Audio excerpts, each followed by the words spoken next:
आज की इस क्लास में हम लोग हड़प्पा सभ्यता को समझने वाले हैं। इसके अंतर्गत हम लोग हड़प्पा सभ्यता कॉन्सेप्ट को समझेंगे कि हड़प्पा सभ्यता क्या था, शॉर्ट कट्स को समझेंगे और एमसीक्यू क्वेश्चन इससे जितने पूछे जाते हैं उसको भी हम लोग इस वीडियो के माध्यम से समझने वाले हैं। तो ये वीडियो आपके लिए काफ़ी इंपॉर्टेंट है, पूरे वीडियो को देखिएगा। और अगर अभी तक आप लोगों ने टॉपर पार्थ एप्लीकेशन को डाउनलोड नहीं किया है तो टॉपर पार्थ एप्लीकेशन को जल्दी से जाकर डाउनलोड करें, क्योंकि इससे आपको फ़ायदा होने वाला है। SSC GD examination, army examination, Bihar police और स्टेट के जितने भी एग्ज़ाम होते हैं उसमें आपको फ़ायदा होने वाले हैं। तो जल्दी से डाउनलोड कीजिए। यहाँ पर देख सकते हैं आप। अब अगर बात की जाए सबसे पहले तो हड़प्पा सभ्यता क्या था।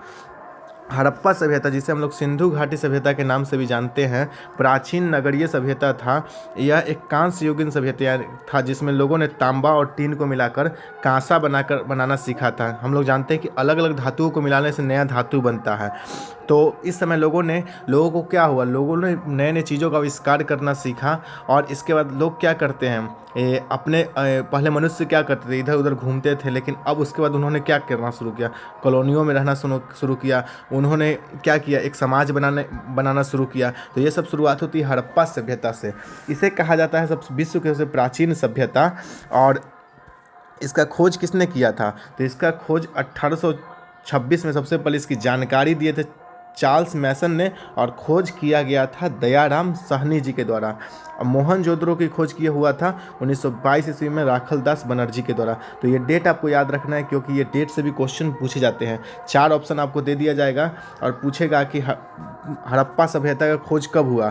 ऑप्शन ए में रहेगा 1921, ऑप्शन बी में 1922, ऑप्शन सी में 1925, ऑप्शन डी में 1928। तो आपका उत्तर होना चाहिए ऑप्शन नंबर ए 1921 ईस्वी। सही उत्तर को आपको चुनना पड़ेगा। नेक्स्ट आपको यहाँ पर देख सकते हैं, ये देखिए यहाँ पे दिया गया है रेडियो कार्बन डेटिंग के अनुसार सर्वमान्य काल 2500 ईसा पूर्व से 1750 ईसा वर्ष पूर्व है। हड़प्पा सभ्यता अपनी ग्रिड प्रणाली और उन्नत नगर नियोजन के लिए पूरी दुनिया भर में फेमस था। नगर जो था वो 2 भाग में बांटा गया था, पश्चिमी दुर्ग में और पूर्वी निचला नगर। पश्चिमी दुर्ग जो था वो शासक वर्ग के लिए था और पूर्वी निचला नगर जो था वो आम जनता के लिए था। अपवाद एक ऐसा शहर है धौलावीरा जो 3 भागों में बटा हुआ था। धौलावीरा एक ऐसा शहर था जो 3 भाग में बटा हुआ था। सड़कें एक दूसरे को समकोण यानी 90 डिग्री पर काटता था। घरों के दरवाजे जो थे हड़प्पा सभ्यता में मुख्य सड़क पर न खुलकर गलियों में खुलते थे, जहां दरवाजे मुख्य सड़क की ओर खुलते थे। अब अगर बात करें इसे याद करने का ट्रिक जो है, जैसे प्रमुख स्थल और वो किस नदी किनारे बसा हुआ है, तो हड़ा मौसी का कंघा ले लो। इससे आप याद कर सकते हैं। हड़ा से क्या होगा, ह से हड़प्पा होगा, रा से क्या होगा, रावी नदी होगा, मौसी यानी मो से मोहनजोदड़ो होगा और सी से सिंधु नदी होगा। कालीबंगा, क से क्या होगा, कालीबंगा, और घ से क्या होगा, घग्घर नदी होगा, और लोथल भोगवा। ये आप याद रख सकते हैं, ये ट्रिक है। हड़ा मौसी कंघा ले लो, 3-4 बार बोलिएगा, आपको ये आसानी से याद हो जाएंगे। अगर हम बात करें जल निकास प्रणाली की, तो यहाँ पर आप देख सकते हैं हर घर की नाली गली की बड़ी नाली से मिलता था। नालियाँ पक्की ईंटों से बना था और ढका हुआ रहता था। जल निकास प्रणाली इस सभ्यता की सबसे अनूठी विशेषता थी हड़प्पा सभ्यता की। अगर हम कृषि और पशुपालन की बात करें तो यहाँ की प्रमुख फसल गेहूं और जौ था। दुनिया में सबसे पहले कपास उगाने का श्रेय अगर किसी जाता है तो वो हड़प्पा वासियों को जाता है।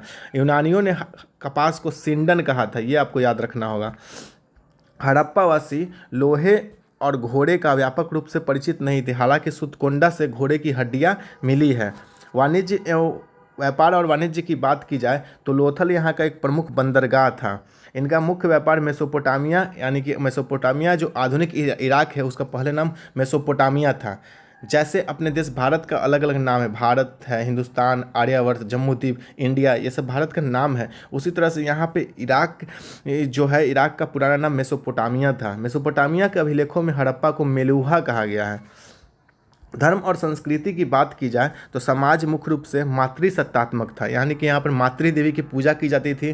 जैसे अभी पिता के नाम से वंश का नाम चलता है, उस समय माता के नाम से चलता था। हड़प्पा वासियों में माताओं का महत्व सबसे ज़्यादा था। पशुपति शिव की मुहर मोहनजोदड़ो से मिलती है। योगी की मुद्रा चारों ओर हाथी, गेंडा, बाघ और भैंसा मिलता है। प्रकृति पूजा, पीपल वृक्ष और कुबर वाले सांड की पूजा से लोग परिचित थे। अगर कला लिपि और मुहर की बात की जाए तो हड़प्पा की लिपि भाव चित्रात्मक यानी पिक्टोग्राफिक था, जिसे आज तक कोई नहीं पढ़ पाया है। जैसे पटना में अगर आप जाएंगे अगम कुआं में, तो वहाँ अशोक का एक कुआं है, सम्राट अगम कुआं में एक कुआं है जो बहुत फेमस है, सम्राट अशोक। उसमें क्या, वो कुआं में उस समय के ब्राह्मी लिपि में लिखा हुआ था। ब्राह्मी लिपि एक अलग लिपि, जैसे हम लोग हिंदी में देवनागरी लिपि में हिंदी लिखते हैं, उसी तरह से उस समय ब्राह्मी लिपि था। तो हड़प्पा वासियों की अगर बात की जाए तो उस समय का जो लिपि था उसे अभी तक कोई नहीं पढ़ पाया। हो सकता है भविष्य में कोई पढ़ ले, और उससे और जब पढ़ लेगा तो और चीज़ों के बारे में हम लोग जान सकते हैं कि हड़प्पा वासी कैसे थे, क्या करते थे, बहुत सारे चीज़ों का इन्फॉर्मेशन हम लोगों को मिलेगा।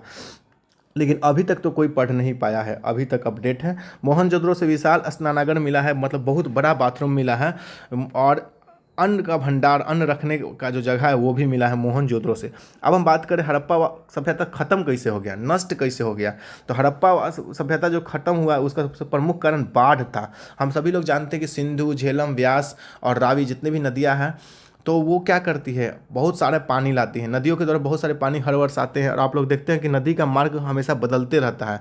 अभी हाल फिलहाल में बिहार में एक गांव जो है, पूरा गांव बह गया नदी के पानी में।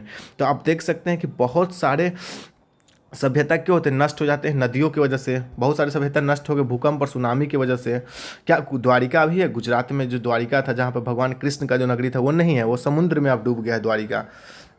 तो समय के साथ क्या होता है, सब कुछ बदलते रहता है, समय के साथ बदलाव होता है, यही प्रकृति का नियम भी है। हड़प्पा, हड़प्पा की बात की जाए तो ये पाकिस्तान में रावी नदी के किनारे है। छः छः की पंक्ति में अन्नागार बने हुए हैं। R37 कब्रिस्तान भी यहाँ से मिला है। मोहनजोदड़ो कहाँ पे है, पाकिस्तान में है, और यहाँ से ग्रेट बाथिंग मिला है। पशुपति मुहर भी मोहनजोदड़ो से मिला है। और एक नर्तकी मिली है, डांसर, जो कांसा की बनी हुई है। लोथल, लोथल गुजरात में है, भोगवा नदी किनारे, और बंदरगाह है। अगर बात की जाए कालीबंगा तो राजस्थान में है, जूता हुआ खेत यहाँ से कालीबंगा से मिला हुआ। धौलावीरा गुजरात की बात की जाए तो यहाँ से जल प्रबंधन प्रणाली मिला है, और चंदूरो पाकिस्तान में मनके बनाने का कारखाना मिला है। ये देख सकते हैं, ये इंपॉर्टेंट स्थल है, किस नदी किनारे है ये भी दिया हुआ है, और प्रमुख खोज यहाँ पे क्या क्या मिला है ये अब हम बात करते हैं टॉप एग्जाम फैक्ट्स जो बहुत इंपॉर्टेंट है। अगर बात की जाए हड़प्पा सभ्यता के सबसे पूर्वी स्थल, तो ये आलमगीरपुर है, हिंडन नदी किनारे उत्तर प्रदेश में है। उसी तरह से बात की जाए हड़प्पा सभ्यता के सबसे पश्चिमी स्थल, तो ये सुतकंडोर बलूचिस्तान में है। हड़प्पा सभ्यता के सबसे उत्तरी स्थल मांडा चिनाब नदी के किनारे है, जम्मू कश्मीर में है। हड़प्पा सभ्यता के सबसे दक्षिणी स्थल दैमाबाद में है। हड़प्पा वासी किस धातु से अपरिचित थे, तो ये लोहा से परिचित नहीं थे, इनको लोहे के बारे में जानकारी नहीं था। सिंधु सभ्यता का मैनचेस्टर किसे कहा जाता है, तो सिंधु सभ्यता का मैनचेस्टर लोथल को कहा जाता है। और मोहनजोदड़ो का शाब्दिक अर्थ होता है मृतकों का टीला, माउंड ऑफ डेड। इसके बाद अगर हम बात करें, यहाँ पे टॉप 40 MCQ क्वेश्चन दिए गए हैं जो काफ़ी इंपॉर्टेंट है। जैसे कि क्वेश्चन नंबर 1 आप देख सकते हैं, हड़प्पा सभ्यता की खोज किस वर्ष हुई। मैंने पहले ही बताया कि इस तरह के क्वेश्चन परीक्षा में पूछे जाएंगे। Option A 1921, option B 1922, option C 1935, option D 1901। तो आपका सही उत्तर क्या होगा, सही उत्तर होगा ऑप्शन नंबर ए 1921। हड़प्पा सभ्यता की खोज 1921 ईस्वी में हुई थी। इसी तरह से 40 क्वेश्चन दिए गए हैं, जैसे हड़प्पा सभ्यता किस युग की सभ्यता थी, सिंधु सभ्यता का प्रमुख बंदरगाह कौन सा था, हड़प्पा सभ्यता के निवासी मुख्यतः कैसे थे, सिंधु घाटी के लोग किसकी पूजा करते थे, ये मृतकों का टीला किसे कहा जाता है, तो ऑप्शन सी में मोहनजोदड़ो है, इसे कहा जाता है। जूते हुए खेतों के साक्ष्य कहाँ मिले हैं। इसके बाद देखिए, इस तरह से टोटल 40 क्वेश्चन हम लोगों ने तैयार किया है, और ये क्वेश्चन काफ़ी इंपॉर्टेंट है, आपके सारे परीक्षा के लिए इंपॉर्टेंट है। तो ये आपको व्हाट्सएप और टेलीग्राम ग्रुप जो है वहाँ पे क्वेश्चन मिल जाएंगे। आपको ईमानदारी से बताना है कि आपके 40 में से कितने नंबर आए हैं, आपको ऑनेस्टी के साथ बताना है, और ग्रुप पे मैसेज करना है कि आपके 40 में से टोटल कितने नंबर प्राप्त हुए। अब हम बात करते हैं 1 minute master chart. 1 minute master chart जो है वो आपके लिए काफ़ी इंपॉर्टेंट है। सबसे पहला है हड़प्पा। हड़प्पा किस नदी किनारे है, तो हड़प्पा रावी नदी किनारे है, और यहाँ के प्रमुख अन्नागार है, R37 कब्रिस्तान है, पीतल का ईगा है। मोहनजोदड़ो की बात की जाए तो मोहनजोदड़ो सिंधु नदी किनारे है, यहाँ से मिला है डांसिंग गर्ल के मूर्ति मिला है, पशुपति शिव का मूर्ति मिला है, सूती कपड़ा यहाँ से मिला है। लोथल से क्या मिला है, तो लोथल जो है, पहले सबसे पहले बात की जाए लोथल की, तो लोथल भोगवा नदी किनारे है, यहाँ ये प्रमुख बंदरगाह था लोथल। कालीबंगा घग्गर नदी किनारे, और यहाँ से जूता हुआ खेत मिला है। धौलावीरा लूनी नदी किनारे है, उत्तम जल प्रबंधन यहाँ से मिला है। इसी तरह से चंदूहड़ो की बात की जाए तो सिंधु नदी किनारे है। अगर परीक्षा में बंदरगाह पूछे तो लोथल, स्नानागार पूछे तो मोहनजोदड़ो, जुता हुआ खेत पूछे तो कालीबंगा और जल प्रबंधन पूछे तो धौलावीरा पर टिक करें। एक बार फिर से रिपीट करते, गोल्डन फाइनल रूल। अगर परीक्षा में बंदरगाह आपसे पूछे तो लोथल को सिलेक्ट कीजिए, स्नानागार पूछे तो मोहनजोदड़ो को सिलेक्ट कीजिए, जुता हुआ खेत पूछे तो कालीबंगा होगा और जल प्रबंधन पूछे तो धौलावीरा पर टिक आउट करना है। तो ये रहा महत्वपूर्ण वीडियो हड़प्पा सभ्यता का। Best of luck for your exam. जय हिंद। और आपको क्या करना है, आपको सबसे पहले टॉपर पार्थ एप्लीकेशन को डाउनलोड करना है, क्योंकि टॉपर पार्थ एप्लीकेशन एक ऐसा एप्लीकेशन है जहां पे आपको स्टेट के जितने भी एग्ज़ाम होते हैं उसका तैयारी करवाया जाता है। इसके अलावा आपके एसएससी जीडी के जो परीक्षा है, बिहार पुलिस परीक्षा है, एसएससी सीएचएसएल का जो एग्ज़ाम है, सबके लिए वीडियो अपलोड किए गए हैं। तो टॉपर पार्थ एप्लीकेशन सबसे बेस्ट एप्लीकेशन है। अभी जाकर डाउनलोड करें और अभी अपनी तैयारी को शुरू कर दें और अपनी सफलता सुनिश्चित करें।